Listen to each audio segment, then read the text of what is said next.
नमस्कार दोस्तों, मैं हूं आपका दोस्त विमल कुमार छाजेड़, एडवोकेट, पूर्व संचालक अभियोजन। दोस्तों, दुर्घटना में किसी की मृत्यु होना या उसको क्षति होना, इस पर एक महत्वपूर्ण निर्णय ऑनरेबल सुप्रीम कोर्ट का आया है।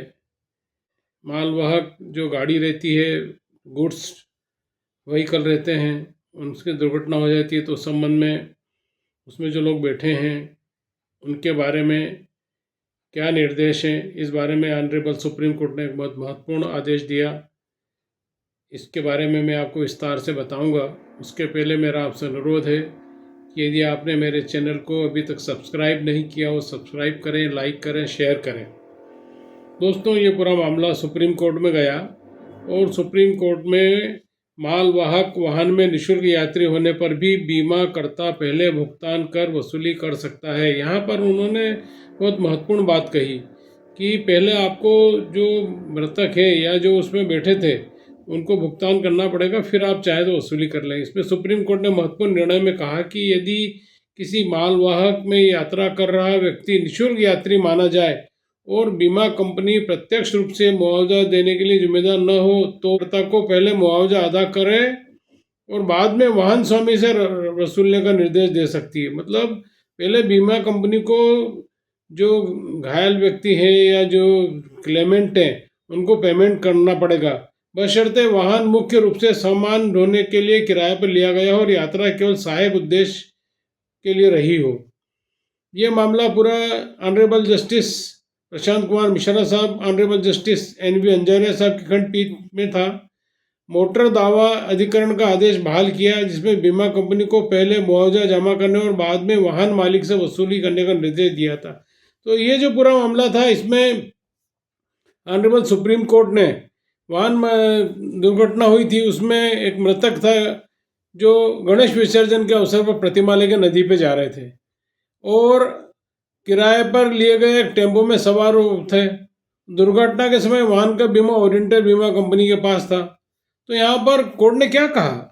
कोर्ट ने ये कहा कि वर्तमान मामले में मृतक गणेश प्रतिमा के साथ टेम्पो में यात्रा कर रहा था, जिसे नर्मदा नदी में विसर्जन के लिए ले जाया जा रहा था। वाहन पर किराए पर लेने का प्रमुख उद्देश्य यात्रा करना नहीं, बल्कि गणेश प्रतिमा के विसर्जन हेतु ले जाया जाना था। वाहन में बैठकर जाना केवल सहायक था। अतः अधिकतम यह कहा जा सकता है कि मृतक अपने सामान यानी गणेश प्रतिमा के साथ यात्रा कर रहा था। एक निःशुल्क यात्री था, वो केवल एक उस उद्देश्य के लिए जा रहा था कि प्रतिमा को विसर्जन में साथ में था। यहाँ पर क्या हुआ कि 11 जनवरी 2010 को अधिकरण ने दावा करने वाले को 13,23,000 रुपये का मुआवजा प्रदान किया और बीमा कंपनी को राशि जमा कर बाद में वाहन स्वामी से वसूलने का निर्देश दिया। बीमा कंपनी ने इस आदेश को हाईकोर्ट में चुनौती दी, जहां पर यह निर्देश निरस्त कर दिया गया। फिर मामला सुप्रीम कोर्ट में आया। सुप्रीम कोर्ट में दावा करने वालों ने तर्क दिया है कि मृतक वाहन में निःशुल्क यात्री था, फिर भी भुगतान और बाद में वसूली का सिद्धांत लागू किया जा सकता है। तो ऑनरेबल सुप्रीम कोर्ट ने दोस्तों यहाँ पर जो दुर्घटना में घायल हो जाते हैं और कई बार ऐसे जुलूस में और इस तरह के आयोजनों में शामिल होते हैं और उसमें कोई दुर्घटना हो जाती है, कोई क्षति हो जाती है, तो उसमें उनको लाभ देने के लिए ये एक महत्वपूर्ण आदेश सुप्रीम कोर्ट ने कहा और बीमा कंपनी ने से कहा कि उन्होंने जो आदेश दिया है उसका पालन कराया जाए। यहाँ पर वर्तमान में मामले का मुख्य उद्देश्य प्रतिमा का परिवहन था और केवल यात्रा सहायक थी। अदालत ने राजेश सिंह मामले का उल्लेख भी किया। ऐसे मामलों में बीमा कंपनी को पहले मुआवजा अदा करने और बाद में बीमे से वसूल करने का निर्देश दिया जा सकता है।